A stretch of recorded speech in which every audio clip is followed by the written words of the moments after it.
Hi hello' নমস্কাৰ সকলোকে। মোৰ নতুন এটা ভিডিঅ'লৈ আপোনালোক স্বাগতম জনাইছোঁ।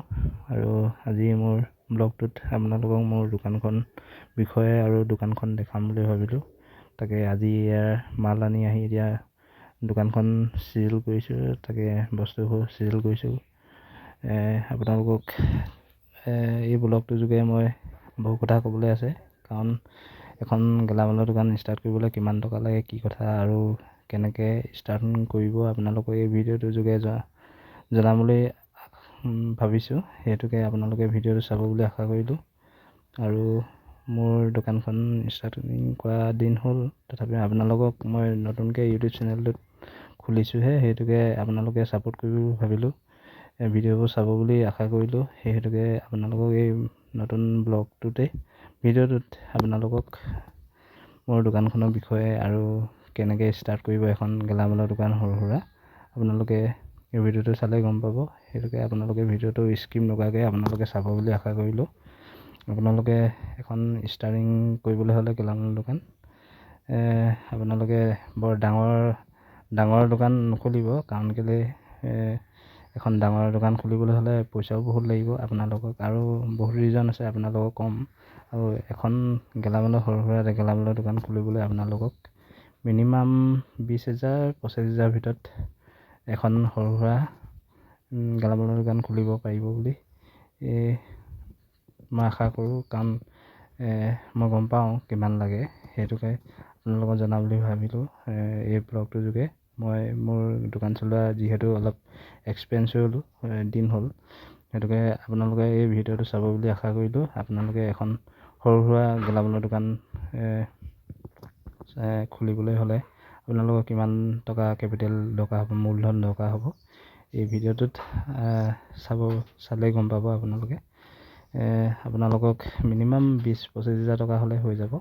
আৰু যদি আপোনালোকৰ ৰেক আছে তেতিয়া বেছি ভাল হয়। তেতিয়া ৰেকখিনি বনালে আপোনালোকৰ অলপ বেছি পইচা দৰকাৰ হ'ব, কাৰণ কেলৈ আজিকালি জানেই কাঠৰ কিমান দাম। সেইটোকে ৰেকখিনি বনাওঁতে আপোনালোকৰ অলপ বেছি পইচা খৰচা হৈ যায়। সেইটোকে আপোনালোকে কম পইচাতে ষ্টাৰ্ট কৰিবলৈ হ'লেও আপোনালোকে ঘৰৰ কিবাকিবি ৰেক আছে, তাৰপিছত সৰু সুৰা ৰেক এটামান বনাই ল'ব, তাৰপিছত সেইদৰে ষ্টাৰ্ট কৰিব। কাৰণ কেলৈ আপোনালোকে সেই ৰেকখিনিতে এগালমান পইচা সোমোৱাই নিদিব, কাৰণ কেলৈ সেইবোৰ পইচা পটকনে আপোনালোকৰ ৰিটাৰ্ণ পটকনে নহয়তো। সেইটোকে আপোনালোকে এখন দোকান ষ্টাৰ্ট কৰাৰ পিছত আপোনালোকৰ দোকানখন চলিছে নাই চলা বহুত কথা আহি যায়। সেইটোকে আপোনালোকে বেছি জাক জমক কৰিব নালাগে। প্ৰথম ষ্টাৰ্টিং কৰিব সৰু সুৰাকৈ। সেইটোকে 20-25,000 টকাত আপোনালোকৰ এখন গেলামালৰ দোকান আপোনালোকে ষ্টাৰ্ট কৰিব পাৰিব। আৰু দোকানখন মই যিহেতু আজি মাল আনিছিলোঁ, অলপ সেই চিজিল কৰাত কামত চিজিল কৰি আছোঁ বস্তুবোৰ। তাৰপিছত আপোনালোকক এই দোকানখনৰ ভিউটো দেখাম। আৰু মই মোৰ দোকান চলোৱা মিনিমাম হ'ল দিন, সেইটোকে আপোনালোকৰ মোৰ এক্সপিৰিয়েঞ্চৰ ফালৰ পৰা আপোনালোকক এই ভিডিঅ'টো জনাইছোঁ।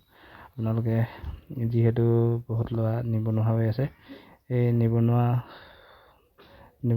যিহেতু অকল চাকৰি পকৰত দৌৰি থাকিলেও নহয়, কাৰণ কেলৈ অকল যে চাকৰিয়ে হ'ব সেইটো কথা নহয়। বিজনেছতো বহুত টকা ইনকাম কৰিব পাৰি। সেইটোকে আপোনালোকে এই ভিডিঅ'টোৰ যোগে আপোনালোকক জনাইছোঁ। আপোনালোকে ঘৰত এনেই বহি নাথাকি মিনিমাম কিবা টকা এটা লৈ আপোনালোকে বিজনেছ আৰম্ভ কৰক বুলি মই আশা কৰিলোঁ, কাৰণ মিনিমাম পইচা এটা লৈয়ে আপোনালোকে এখন গেলামালৰ দোকান ষ্টাৰ্ট কৰিব পাৰিব। আৰু ডাঙৰ দোকান খুলিব নালাগে, কাৰণ কেলৈ কেপিটেলো বহুত লাগে। আৰু আপুনি ডাঙৰ দোকান পইচা থাকিলেও খুলিব নালাগে, কাৰণ আপোনালোকৰ কাষ্টমাৰ কথা আছে। আৰু আপোনালোকৰ যদি কাষ্টমাৰে নাই, ডাঙৰ দোকান খুলিলে আপোনাৰ যিহেতু লছ হোৱাৰ সম্ভাৱনা বেছি থাকে। সেইকাৰণে আপোনালোকে কম পইচা দি এখন দোকান ষ্টাৰ্টিং কৰিব লাগে। সেইটোকে আপোনালোকে এই ভিডিঅ'টোৰ যোগে মই জনাইছোঁ। আপোনালোকে এই ভিডিঅ'টো চালে গম পাব সম্পূৰ্ণকৈ, স্কিপ নকৰাকৈ আপোনালোকে এই ভিডিঅ'টো চাব। আৰু এখন দোকান ষ্টাৰ্টিং কৰিবলৈ হ'লে আপোনালোকৰ বহুত কথা আহি পৰে। আপোনাৰ লোকেশ্যন কথা আছে আৰু এৰিয়াটো কিমান ডাঙৰ, সেই হিচাপত মানে এখন দোকান ষ্টাৰ্টিং কৰিবলৈ হ'লে সৰুৰ পৰা ষ্টাৰ্ট কৰিলে আপোনাৰ লাভদায়ক হয় বুলি মই আশা কৰোঁ। কাৰণ কেলৈ কাষ্টমাৰ কথা আছে। কাষ্টমাৰ যদি আপোনাৰ নাথাকেই, আপুনি ডাঙৰ দোকান খুলিও আপোনাৰ লাভ নাই। যিহেতু আপোনালোকৰ সেই পইচা অথলে যাব, সেইটোকে আপোনালোকে যিমান পাৰে সৰুৰ পৰা ষ্টাৰ্ট কৰিবলৈ আপোনালোকে ভাবিব। কাৰণ সৰুৰ পৰা ষ্টাৰ্টিং কৰিলে মানে আপোনাৰ যদি ফ্ৰেণ্ড ফলোৱিং বাঢ়ি যায়, আপোনাৰ যদি কাষ্টমাৰ বাঢ়ে, তেতিয়া আপোনাৰ মানে তেতিয়া যদি ডাঙৰকৈ দোকান এখন খোলে, আপোনাৰ যদি পইচাবোৰ ফচি থাকে, এনেই আপোনাৰ যদি দোকানখন নচলে, আপোনাৰ পইচাবোৰ অথলে যাব। সেইটোকে আপোনালোকে মিনিমাম বেলেঞ্চ এটা লৈ আপোনালোকে দোকানখন মই ক'লোৱেই 20-25 হাজাৰমান লৈ পিনি আপোনালোকে সৰু সুৰাকৈ দোকান এখন ষ্টাৰ্টিং কৰিব। এবছৰ 2 বছৰ পিছত আৰু লাহে লাহে আপোনালোকে বঢ়াই গৈ থাকিব। যিহেতু কাষ্টমাৰ বাঢ়ি গৈ থাকিব।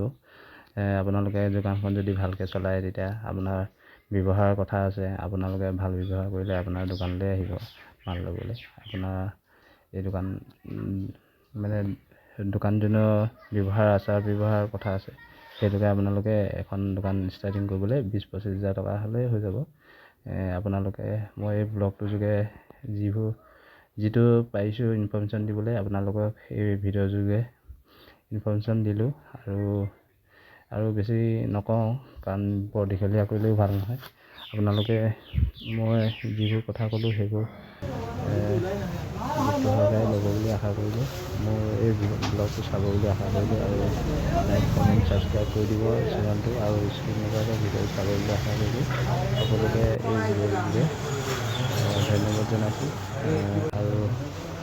আৰু এই দোকানৰ ভিউটো অলপ দেখাই দিছোঁ আপোনালোকক। যিহেতু দোকানখনৰ ভিডিঅ'টো দেখালে ভাল লাগে, সেইটোকে আপোনালোকক এই ভিডিঅ'টোৰ যোগে দেখাবলৈ চেষ্টা কৰিছোঁ। সকলোকে বাই বাই, থেংক ইউ। সকলোকে ধন্যবাদ জনালোঁ এই ভিডিঅ'টো